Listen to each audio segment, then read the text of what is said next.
అయిన తర్వాత కూడా అసలు లొంగకపోవడానికి కారణం ఏంటి అనే దాంట్లో ఖమేనీ చనిపోయిన తర్వాత వాళ్ళు కంప్లీట్‌గా డిస్ట్రాయ్ అయిపోతారనుకున్నారు. బట్ ఖమేనీ చనిపేసిన తర్వాత కూడా ఇజ్రాయెల్ అండ్ అమెరికా కూడా ఆగట్లేదు. కరెక్ట్. బట్ ఖమేనీ కాదా ఇంతకు మించి ఇంకేదో టార్గెట్ పెట్టుకున్నారా? ఒక గోల్ పోస్ట్ మారింది అన్నట్టుగా.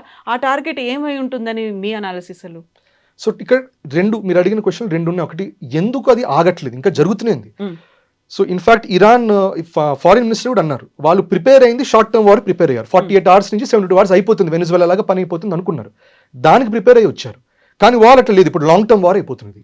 సో ఆ ఫారిన్ మినిస్టర్ ఆఫ్ ఇరాన్ క్లారిటీగా చెప్తారు అది. దట్ షార్ట్ టర్మ్ వార్కి ప్రిపరేషన్ అనేది వేరుగా ఉంటుంది. లాంగ్ టర్మ్ వార్కి వేరుగా ఉంటుంది.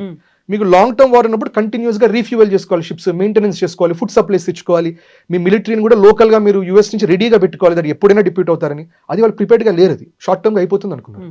ఇది లాంగ్ టర్మ్ వార్ అవ్వడానికి కూడా ఒక వెరీ ఇంట్రెస్టింగ్ రీజన్ ఏమంటారంటే 2003లో సద్దాం హుస్సేన్ని అక్కడ వాళ్ళు అక్కడ ఆయన రెజీమ్ చేంజ్ చేసేసి ఆయన ఉరిదీసేశారు ఆయన్ని.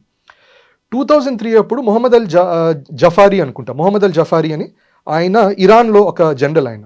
సో ఆయనది గమనించి ఏమంటారంటే ఆయన ఒక కాన్స్టిట్యూషనల్గా ఒక లాబీ చేసి ఒక మార్పు తెప్పించారు ఇరాన్లో. ఏమని అన్నారంటే మనం ఇరాన్లో ఇప్పుడు మిలిటరీగా సెంట్రలైజ్డ్ కమాండ్ అనేది ఉండకూడదు మనకి. సెంట్రలైజ్డ్ కమాండ్ కాకుండా, ఎందుకంటే ఇరాక్లో centralised command Saddam Hussein target. So Saddam Hussein చంపేస్తే అయిపోయింది, వార్ ఇస్ ఓవర్. సో మనం బాహుబలిలో కూడా చూస్తాం. ఏమని చూస్తామంటే కాళ్ళకి అయిపోగొట్టేసి అయిపోతుంది, వాళ్ళ సైన్యం అంతా వెళ్ళిపోతుంది అంటారు.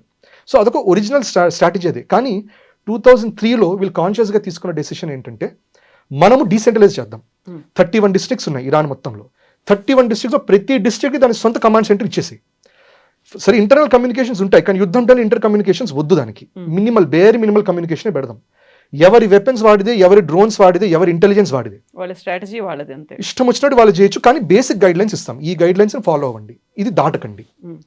దానిపైన ఈ మొత్తం ఈ సిస్టమ్ ఎప్పుడు ఆపరేట్ అవుతుందంటే ఎప్పుడైనా మన సుప్రీం లీడర్ ఖమేనీ ఎప్పుడైనా అటాక్ అయితే ఇమ్మీడియట్గా మనం డీసెంట్రలైజ్డ్ గవర్నమెంట్కి వెళ్ళిపోవాలి, డీసెంట్రలైజ్డ్ మిలిటరీ స్ట్రాటజీకి వెళ్ళిపోవాలి.